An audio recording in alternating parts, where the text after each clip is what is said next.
Hey guys, welcome to another episode of WoW Weekly with Myst. For this week's events, we have Wind of Mysterious Fortune is still going on. That is the leveling event, and that will continue to go on until May 20th. Also worth mentioning that the Twitch drop is still going on, so if you haven't gotten that Beatrice pet, there is still time to get that. I'm live a lot lately with WoW, so yeah, you can check out my stream or whoever's. But a lot of the time it is kind of convenient because there's a high chance that while you're watching this video, I might actually be live on the channel, so a little convenient.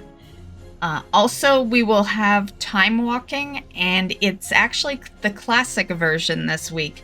The classic version we first got to see at the end of 2024 when the anniversary event occurred.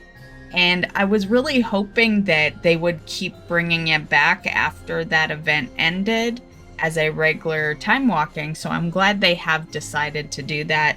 I love classic dungeons the best out of all dungeons in the game.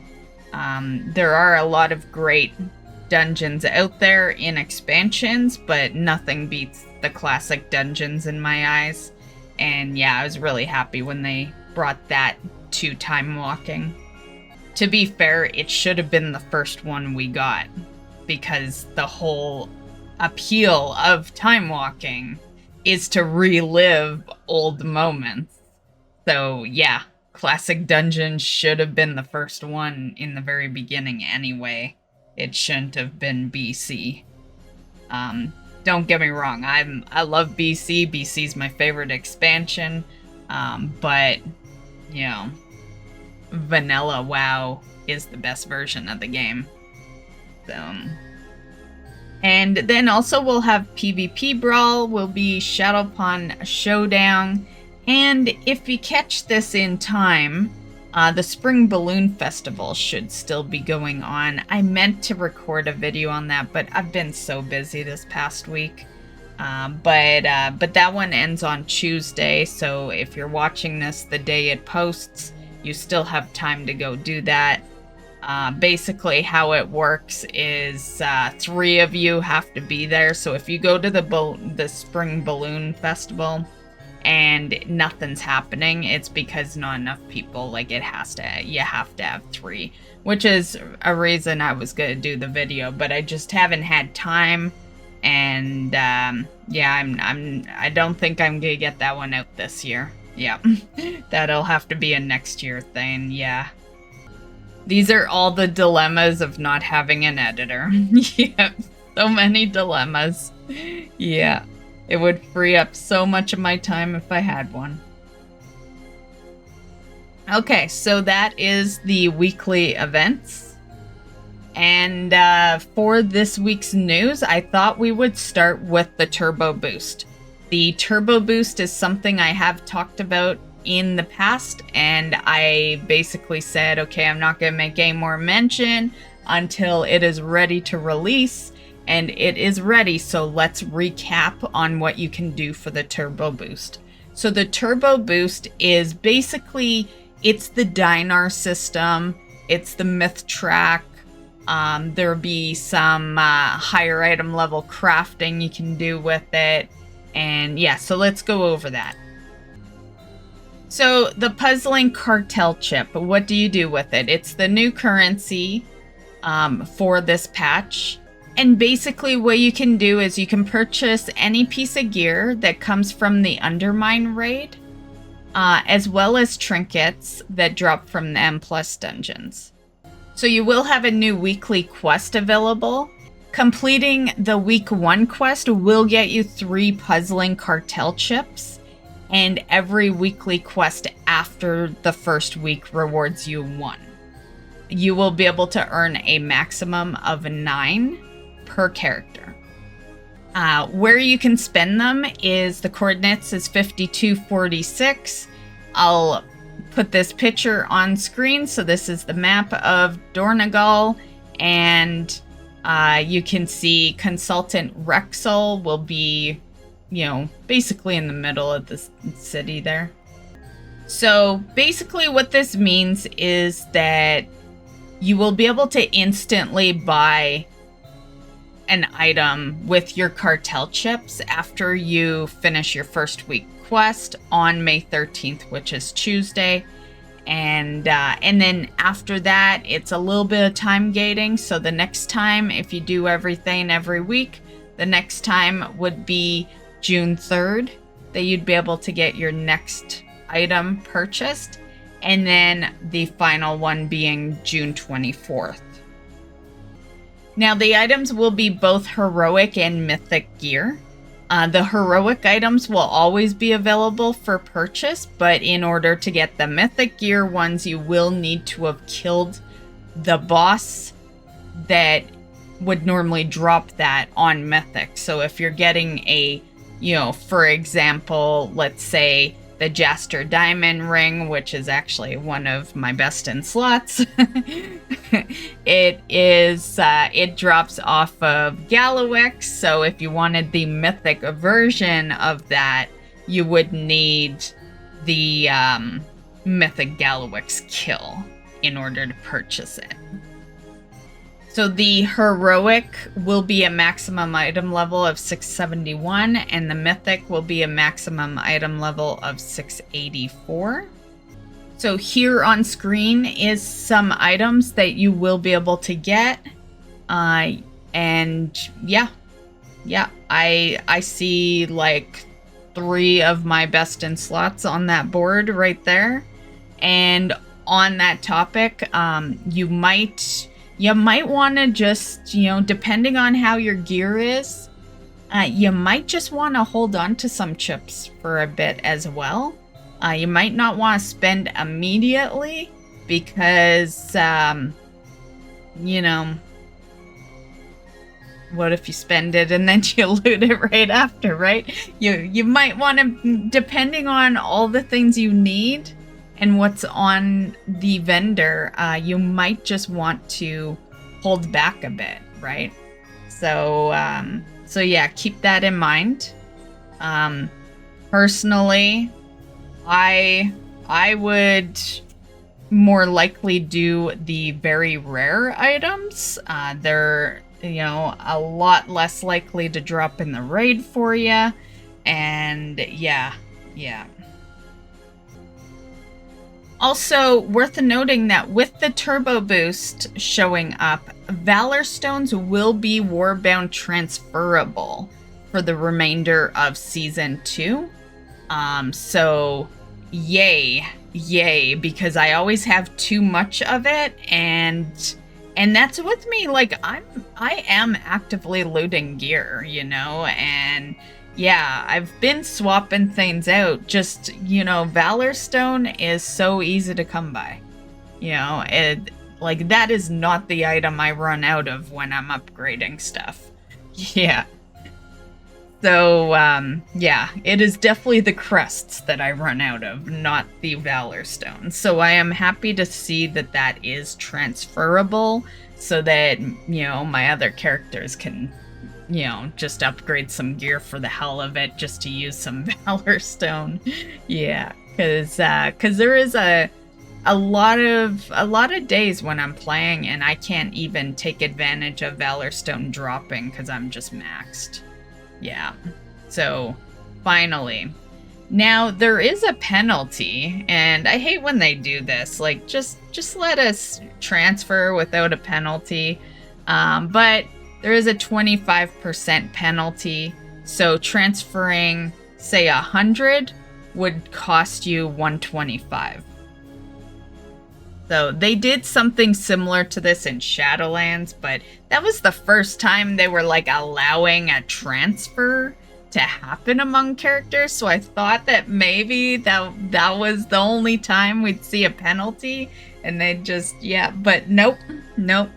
I guess they're, it's funny because, like, really, Valorstone, like, you can collect as much of Valorstone to the max to cap you every week, whereas, like, yeah, I don't know. I don't know. Seems odd. So this is the May 8th hotfixes. We got some fixes for the Survival Hunter, Mugsy in the raid, and then, yeah, some more Hunter stuff. So a lot of Hunter stuff in PvE and PvP. As well as a fix for the random battleground matches. You no longer see the names of opposing members until the match begins. There was another hotfix this past week for the one-armed bandit skip. So this now sends players to an actual high roller suite. On screen here, you can see where the old skip location was and now where the new one is. Okay, so on to some next patch news. So last week I was talking about how, well, I had just shown you the fact that we were gonna be getting the mount that's from Tazavesh, the pirate mount. We have figured out how you obtain that now. So the mount itself is called Chrono Corsair, and it will be from the Turbulent Timeways, which is actually the third one. And yeah, so this will of course take 5 weeks. That's how long all the Turbulent Timeways take. So it's still a very easy mount. So with this being said, the current Master of the Turbulent Timeways 2 achievement will become unobtainable.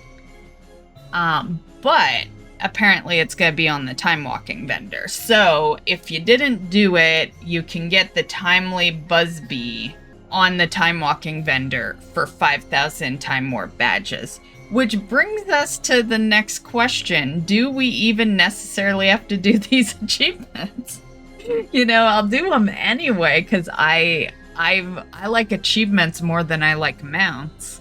But it does beg the question of, like, if you're busy for those 5 weeks, I think you can just say fuck it and get it off a vendor later on. Yeah, if you're not in a rush to get the item, more or less. So yeah. Okay, so just some transmogs. So we have some raincoats here, blue, green, red, yellow. I like the idea of raincoats. I hope it comes with an umbrella eventually. And then some sweatsuits, whatever that is. I've never, like, to me it just, I don't know. I guess it's a one piece, right? But I've never heard of a sweatsuit. But it just looks like a sweater and sweatpants sewn together as a one piece, which I guess makes a sweatsuit. I don't really care too much about these ones, but someone will. So, yeah. Also, the Greedy Emissary is gonna return. So we've had this one before. The original one was in 2023. It was in the Dragonflight expansion. It was part of the D4 launch. And treasure gobs would spawn in, like, Stormwind, Ogrimmar, Valdrakken. I actually made a YouTube short. I don't do a whole lot of YouTube shorts. I do them once in a while. But I did do one for this event. I'll link it at the end of this video and you can kind of see how it all kind of worked. But yeah, the items you could get was, there was a 36 slot bag, the Belial Soulstone Battle Pet, and then also one big reason a lot of people did it was that if you didn't already have the Tyrael's Charger mount, you could get that. And that was a hype thing for a lot of players as well. I had already had it because I always was a huge Diablo fan, so I had signed up for like a 1-year promo back in the Myst of Pandaria expansion, and that had gotten me the the Tyrael's Charger back in like 2012 or whenever it was, right? But a lot of people wanted the return of that mount, and this was one of many ways. I felt like when they returned it pretty heavily. This was not the initial return. This was just an additional. But the first time it returned, they had put it was all in Dragonflight. So it was kind of, I remember laughing about it because it was like 3 returns all in the same expansion after not seeing the mount being offered in game, because it was never an in-game mount, right? You just got it mailed to you for doing a 1-year promo back then, right? If I remember right, it was the first time they had ever done a 1-year promo, because it was tied to Diablo, right? Yeah. But when it did return in Dragonflight, they first put it on the store for a limited time, and then it went on the trading post for one of those months, and then eventually it made its way into this greedy Emissary. So there's actually been 4 ways that you've been able to obtain this mount. Yeah. Okay, so as for the 2025 one, there's going to be a new currency. It's called the Hellstone Shard, and there's also going to be a Hellcaller chest that you can get. It'll be obtainable from the treasure gobs, and it can obtain Valorstone and some other items, new elixirs and charms, and yeah. The 10 first Hellcaller chests you loot will have guaranteed Hellstone charm or Hellstone shards. They'll be used to exchange for the new recolored tier 2 sets that are in Dornegal for the duration of the event. And yeah, after the first 10, it'll be a low chance of obtaining additional Hellstone shards. Also a recolor of the Tyrael's Charger. And this is it here. And in the files, it's named as Anarius Mount.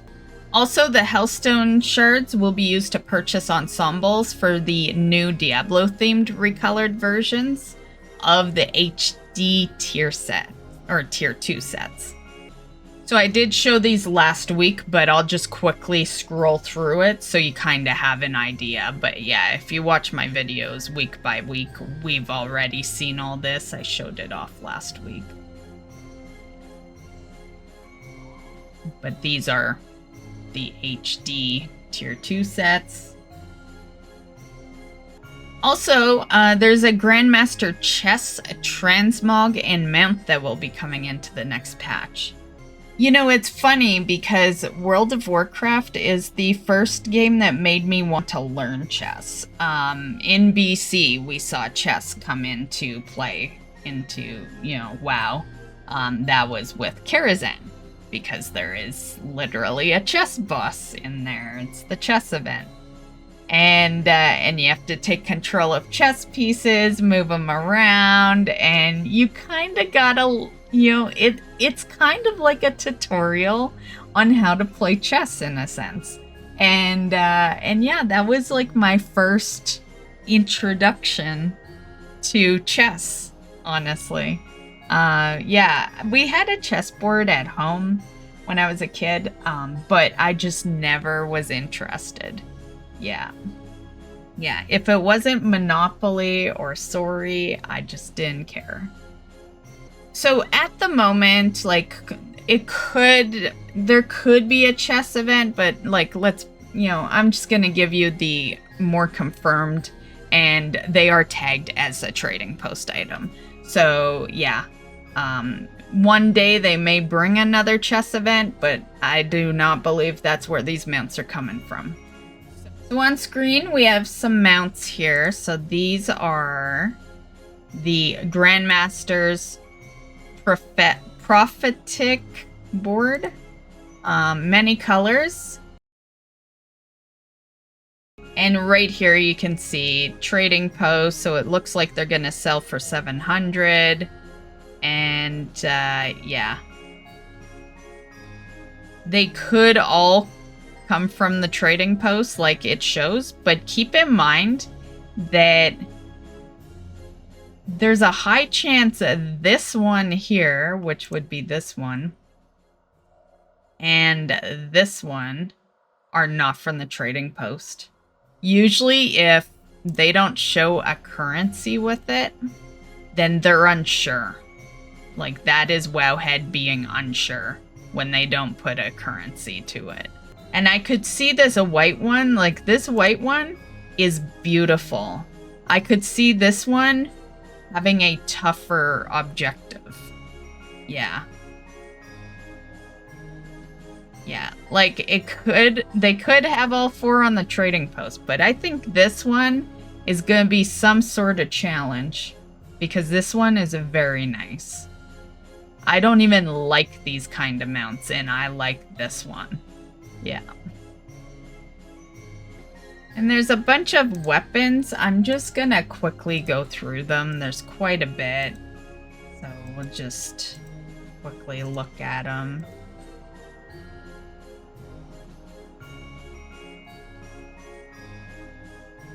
This one looks really nice, actually. And then some Transmogs.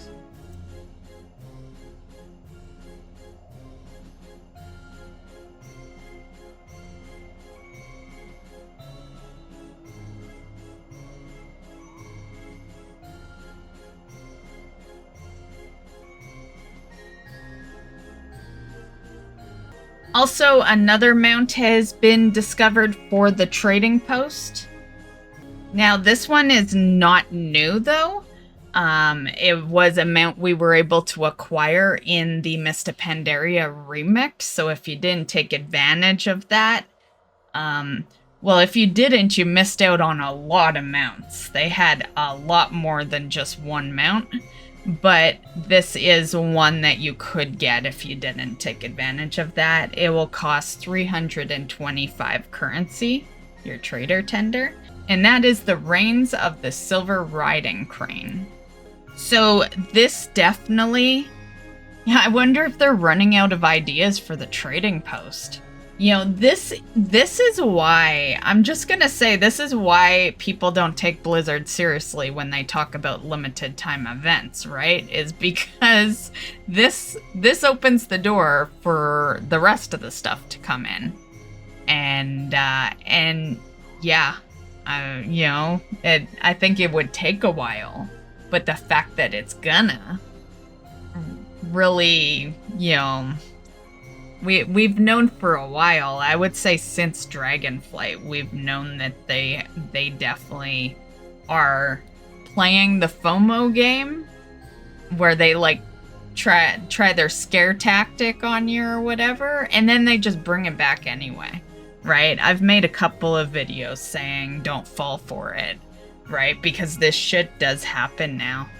Yeah, along with, you know, unique mounts, and yeah, so yeah.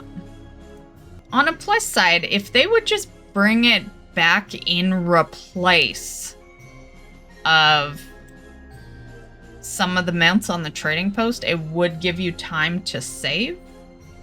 So, but unfortunately, since they're only selling it for 325, I think it's going to be a bonus mount. I don't think it's going to help you save at all. You know, just you won't have to purchase it because you did remix, right? Also, another new mount that will be coming into the next patch is the OC91 Chariot mount. So that is this guy, and you will get him for completing overcharged delves. And you also get a toy, which is a Hearthstone, basically. So it's a redeployment module.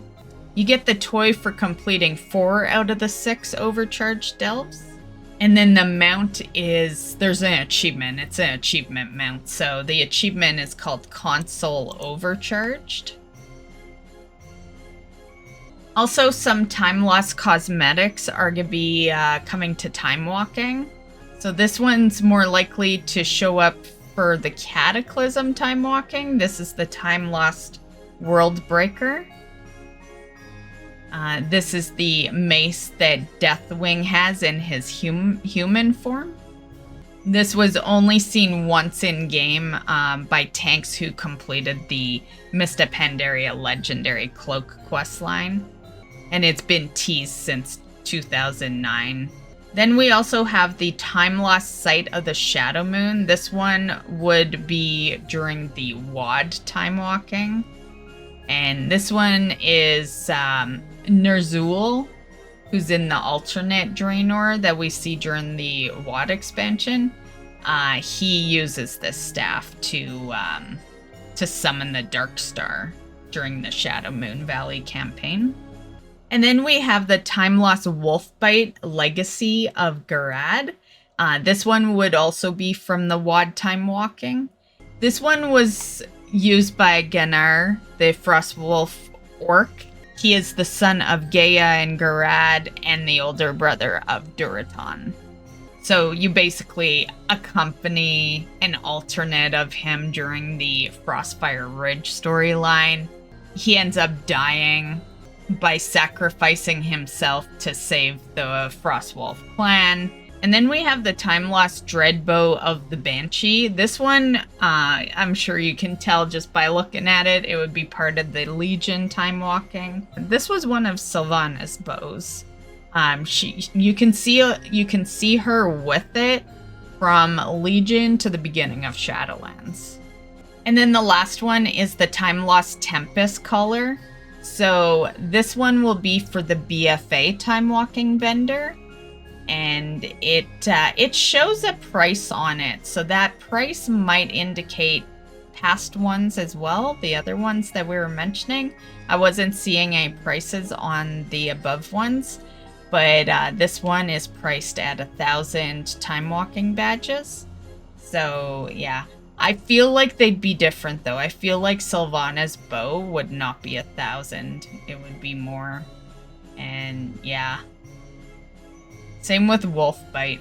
I feel like Wolfbite definitely would be more than 1,000. Yeah. So, but for this one at least, it will be sold for 1,000 at the BFA Timewalking vendor. And the Tempest collar is used during the Exalitath questline in BFA. So yeah, there's like a treasure hoarding crab in Valden. It's one of the 3 relics of Exalitath. One of the 3 relics that Exalitath uses to empower Anzoth. And yeah. On the topic of BFA Timewalking, I did talk a little bit about it last week, but I thought I would show you these new items here. So here's 4 items, 2 are mounts, 2 are pets. So we have the Moonlit Night Saber that will be for 5,000 Timewalking badges. And then the Reigns of the Ivory Savage Mane, which will be 5,000 as well. And then for pets, we have the Flotsam Harvester and Little Dazti. And I think Little Dazti is so cute, so adorable. Yeah, I would love to see some different recolors for that one, actually.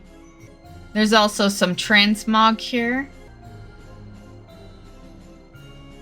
I like this red one, looks good.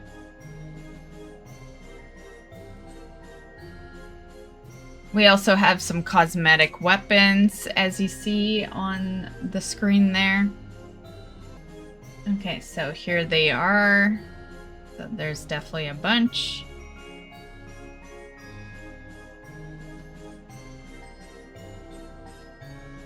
And then there's some leveling gear.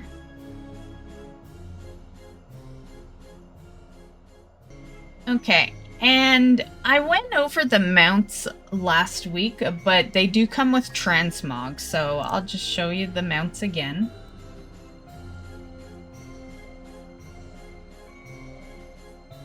then here's the Transmogs. And the Transmogs look pretty badass.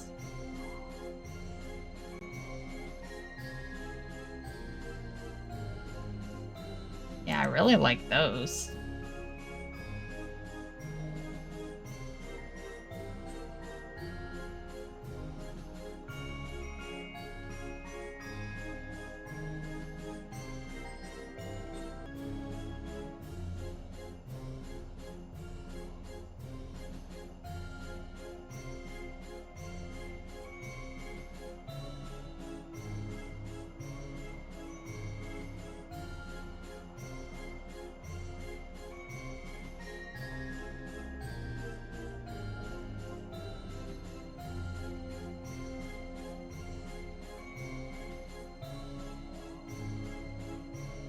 That green one looks nice. Yeah. Okay, and then also, Blizzard had done a couple of announcements at PAX East this past weekend. And one of those announcements was, of course, Legion Remix, which we knew was coming, but we just needed the official, right? So they did officially announce it. That is 100% confirmed now. So no official date for it. There wasn't a whole lot said yet on it, as they're still kind of, you know, working on it. But they did talk about M+, and there's going to be something called the Shattered Timeline, where they say it's kind of where everything went worse. And yeah, it's, you know, a thing to challenge open world players. There's also going to be a new increased difficulty, which is inspired by Diablo, called World Tier. Now, as we get more info, I will, of course, share that. But yeah, right now, really, they just confirmed that it's going to happen. Yeah, and we just know that there'll be some M+ involved, and yeah. So, in due time, I'll add more info on that. And then the last piece of news that I thought I'd share this week is the game modes. I for one have been very curious of the game mode that you see on your character screen, like when you're logging in, and it always says coming soon. Yeah, I have been very curious, and we got a little info. So they had announced a new game mode coming to WoW, and they said it's going to be developed similar to Thunderstorm, and where it's kind of like this mode that's separate from the primary game, which is what I thought that was all along. I was hoping that it would have every expansion. That's what I'd love, especially for classic players, you know? You know, the classic players love classic because of certain expansions that they love, right? And, you know, the ones that play past vanilla anyway. And, you know, which begs the question, is it really classic? But, you know, that is how classic WoW is working now.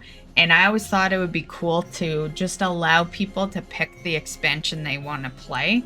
And yeah, so that's one mode that I hope eventually comes in. That is honestly a lot of modes because there's a lot of expansions. But that's what I thought it was going to be, honestly. Something like Plunderstorm does kind of make sense, though. So now there's, of course, speculation of what the next one could be. We all know that WoW is trying to be every game, so the next one, they did confirm that it will not be a battle royale like Plunderstorm, but instead it'll have a vibe that's like more similar to a scary story. For me, what I think of is maybe, you know, what I think of is exactly what they shared, more or less. And it was an image of Darkshire. You know, Duskwood has always been kind of the more spooky area. And yeah, yeah, it is not surprising that that's where they would hold it. And yeah, so it could be some sort of murder mystery type deal, or, you know, who knows? Who knows? But interesting, though, because they say that the game mode is something that is completely separate from the actual game. So, interesting. Yeah, yeah. Just a little added take on this from editor Myst. I'm currently editing the video right now. But I think it's going to be like Dead by Daylight. Scary vibe. They like to throw in all the different genres of games. They're doing their best to make WoW appeal to everyone, which is pro and con, I guess. Some people might not want that, but as far as bringing in new players that will at least play the game once, I guess, it is a way to do that. But that's kind of one of the modes they haven't done yet, right? We've had a murder mystery before, technically, in the game. It was through the Brawlers Guild. Bruce, the mount I'm on a lot in my streams, he came from a murder mystery. And so I'm not sure if they'd quite go down the super duper murder mystery route because it's been done before. But a Dead by Daylight kind of vibe, something similar to that would be kind of perfect. You know, that would be group content. So that's where my mind is. Nothing is confirmed though, guys. They literally just mentioned that they're gonna have a game mode come out that's gonna have a scary element, and that is literally all they told people. Everything past that is speculation. Okay, editor Myst leaving. Back to the video. The only thing that bugs me about the game mode is, fine, keep it separate, but don't have achievements. You know, if it's gonna be completely separate, I want it to have nothing to do with the base game. You know, yeah. Like, you're half-ass keeping it separate, because Plunderstorm was basically a separate client, and you had to do that to get things in WoW, and yeah, I would prefer something that isn't attached, like, yeah, something that is entirely optional, nothing that makes any player, you know, feel like they have to do it, right? Yeah. Okay, anyway, that concludes today's video. I hope you enjoyed. As far as my goals and accomplishments, I actually looted a rare mount this week. It was the Urzul mount, so I was pretty happy about that one. I've been meaning to do a video on it, so upcoming, guys. Last week I had mentioned that I was joining a new raid team. I joined them this week. It went great. Yeah, great team. We got a lot of bosses down. And yeah, so that went great. And, you know, got a couple of upgrades. And yeah, did some delves on Saturday. And yeah, it was a pretty all-around accomplished week. I also completed my delve achievements for DPS. I'm almost done with heals and tank. I need 1 delve complete for tank and 2 for heals, and then I got them all kind of done, all on 11s. And yeah, and yeah, doing my best to keep the streams half because I got half people interested in anything other than WoW, and then half people interested in WoW. So yeah, doing my best to juggle everything. My plan is soon I'm not gonna really need delves anymore, and that will allow me to change delve night back to random game night, and with the raids in there now, that'll make it all even. Yeah, because that will mean 3 nights of WoW and 3 nights of random games, and I stream 6 days a week, so it'll be perfect then. And that's all I got. So I hope you enjoyed the video, and we'll catch you in the next one. Bye, guys.